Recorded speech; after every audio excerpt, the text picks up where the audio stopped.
there is a global race on. Countries around the world, including throughout Europe, North America and the United States most significantly, have put in place enormous incentives to encourage investment in green hydrogen into their countries.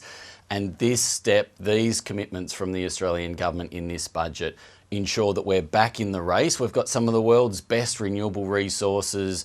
We've got a lot of strong trading relationships with Asia and other parts of the world to take advantage of this. And these measures make sure we're back in the race and can take advantage of our competitive advantage. Is the ultimate aim to win that race?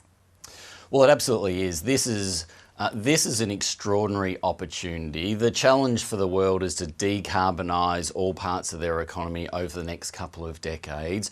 It is a race. There's extraordinary economic opportunity in jobs, investment, in economic activity to the countries who get it right. And Australia, we are truly the lucky country. We've got some of the best wind and solar anywhere in the world. We've got some extraordinarily capable industry. We've got a lot of the critical minerals. We can bring all this together. There's no doubt we can win this race. Does winning mean decarbonising the economy first? Yeah, well, I think we need to do a number of things. First is to decarbonise our economy. We've got to shift and we're on that journey. We've currently got 40% of our electricity coming from renewables. We're heading towards 82% by 2030. That's a really important step. But then it's taking advantage of the green hydrogen opportunity, using that renewable energy to produce hydrogen, to have that feed into our minerals processing, into our heavy industries, to decarbonise those sectors so they can compete globally and outcompete those other countries that aren't blessed with the same renewable resources we are. The government is also extending tax production credits to companies processing critical minerals. How would you categorise the level of financial risk Australians are being asked to accept with this level of government intervention? Well, I think it's a relatively low risk for an enormously large return. We are world renowned for our mineral resources. We've got really a dig and ship economy, if you like, at the moment. And the big opportunity for us is to go further, to process those minerals here in Australia, to ultimately use them as end products here in the Australian market. And whether that's producing batteries or green steel, there's clearly a big opportunity for us to do that here in Australia and then to export those products internationally. There's a big return if we get this right, and I think these steps from the government are relatively modest level of risk for an enormous economic opportunity. There is more support than just the tax breaks. In some cases, the government will be taking on equity in individual projects. What is the justification for that kind of risk? Well, I think what we're seeing around the world is every country responding to this challenge and enormous opportunity with a wide range of different policies. And it's no different here in Australia.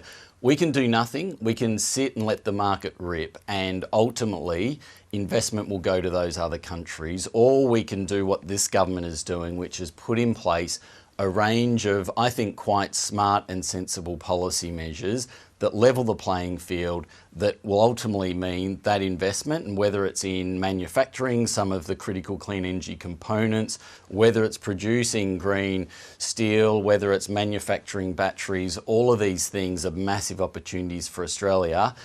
It's ours to lose, and I think these incentives that the government's putting in place are clearly justified given the economic opportunity, not just for now, not next year, not 10 years, but for many decades to come. What's your response to the Shadow Treasurer's view that this is a policy that will deliver billions in handouts to billionaires? Well, firstly, this isn't handouts. This is a package of incentives in partnership with industry. We've got some very mature, sophisticated businesses that are prepared to invest in these projects.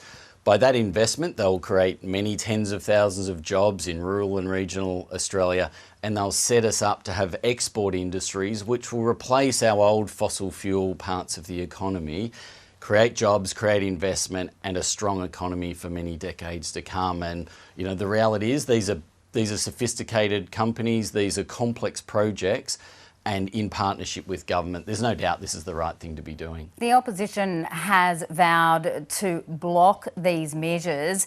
Do you see that as a potential obstacle to these supports being implemented, or are you confident that the Senate crossbenchers will back it? Look, we're certainly hopeful that the voice of reason prevail. I think what we need to ask ourselves, and those people who want to play politics and get in the way of this, is if they stop these measures, what does that mean for the Australian economy in 5 years, in 10 years, and in 20 years' time? Because this is the economic opportunity of the globe. This is the opportunity that Australia is very, very well positioned to take advantage of. There is a role for government. And I think these are the right measures to get behind and back. And I hope the voice of reason prevail in the Australian Parliament. Kane Thornton, thanks for your time. Thank you.